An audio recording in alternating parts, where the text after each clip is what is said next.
Welcome to This Explainer. Today, we're unpacking a truly profound concept rooted in the brilliant work of Carl Jung. We're going to take a close look at the hidden, often totally unrecognized costs of just getting by. If you've ever felt chronically exhausted, even when your life is objectively fine, or if you feel like you're just constantly managing your days rather than actually experiencing them, well, this framework is going to completely change how you see your daily life. So let me ask you, are you actually living your life, or are you just managing it? It's kind of a heavy question, right? But take a second to honestly reflect on your internal state. Do you feel genuinely engaged with your day-to-day existence, or does it feel more like you're just constantly anticipating the next threat, the next problem, or the next crisis? The wild thing is, most of us don't even realize we're living in a fundamentally guarded state until we stop and look right at it. Okay, let's dive into this. Part 1. The illusion of functioning. There is this fascinating, almost tragic juxtaposition between our inner and outer worlds. On the outside, you look completely competent. You get up, you meet your obligations, and you handle what needs handling. To anyone watching, it just looks like the perfectly ordinary management of an ordinary existence. But on the inside, the dominant quality isn't engagement, it's vigilance. It's a continuous anticipation of a threat and an exhausting, invisible guardedness, where you are literally just waiting for something to go wrong. This brings us to a really crucial definition. See, survival mode isn't some dramatic, obvious psychological breakdown with glaring symptoms.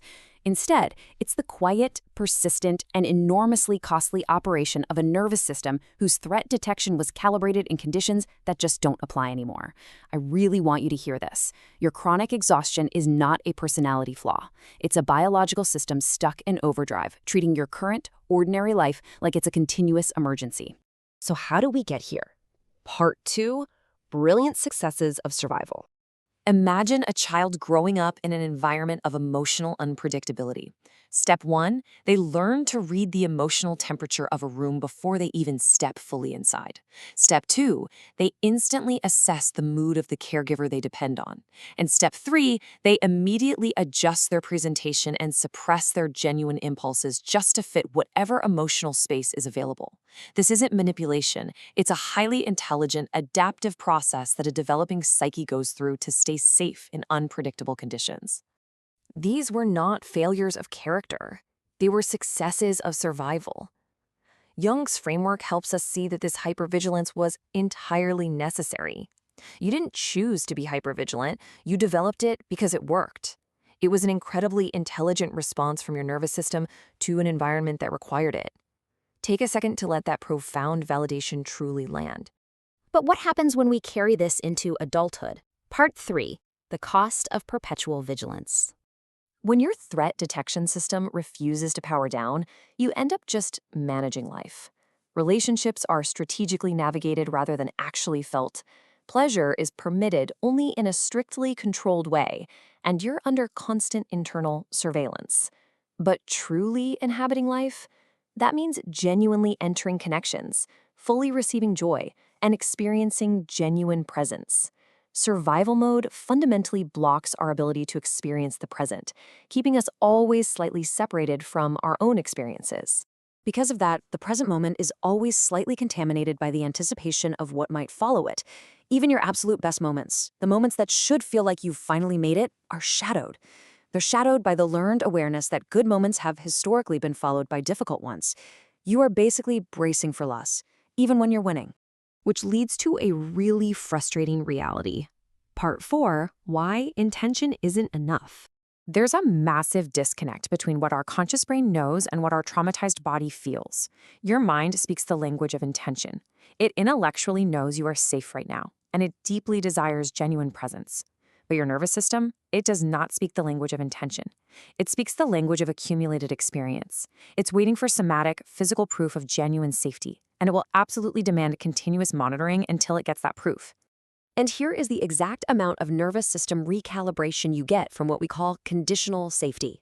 0. None. Conditional safety, where things are only safe if you behave perfectly and manage every little detail, does not teach your nervous system to relax.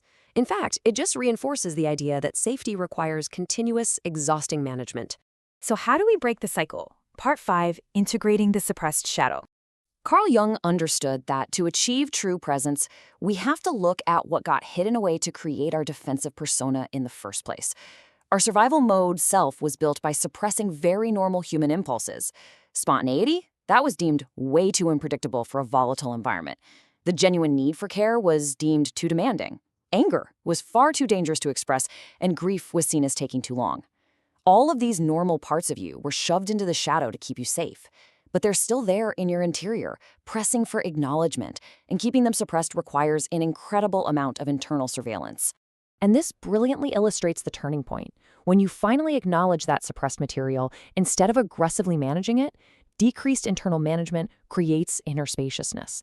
Releasing all that hidden energy you've been burning on internal surveillance frees you up to actually inhabit the present moment. You literally just become less occupied with managing yourself. Let's look at the final destination, Part 6, Returning to Genuine Living. As you do this, you're going to encounter what we call the frustration gap.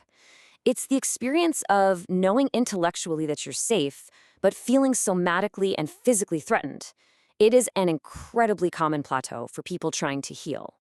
But the crucial point is this frustrating gap does not mean escape is impossible. It simply means the nervous system learns slowly. The body needs time and a sustained accumulation of experience to actually shift its baseline. So how do we accumulate that genuine safety? First, you must consciously slow down to allow your interior thoughts and feelings to actually surface. You have to develop the capacity to sit with uncertainty without immediately organizing it into a threat assessment. You need to allow genuine rest, not just manage downtime where you're secretly still on alert. And perhaps most importantly, you must practice receiving what is good without automatically bracing for its loss. This is the slow, steady work of teaching your nervous system that it is finally safe. Because living behind the glass of surveillance means encountering life through a threat detection system, constantly treating the current moment as though it were the dangerous past. Conversely, full availability of self means encountering life directly. Now, genuine living doesn't mean a magical life without pain, difficulty, or uncertainty, but it does mean facing those realities directly, with a self that is actually fully present, instead of hiding behind a protective, exhausting shield. As we wrap up this explainer, I want to leave you with this one question to ponder. What was the exact moment you realized you had been surviving your life rather than actually living it? Take some time to really think about that today. Reflect on your own journey, acknowledge the brilliant ways you've kept yourself safe, and know that a genuine, inhabited life is absolutely available to you. Thank you so much for learning with us today.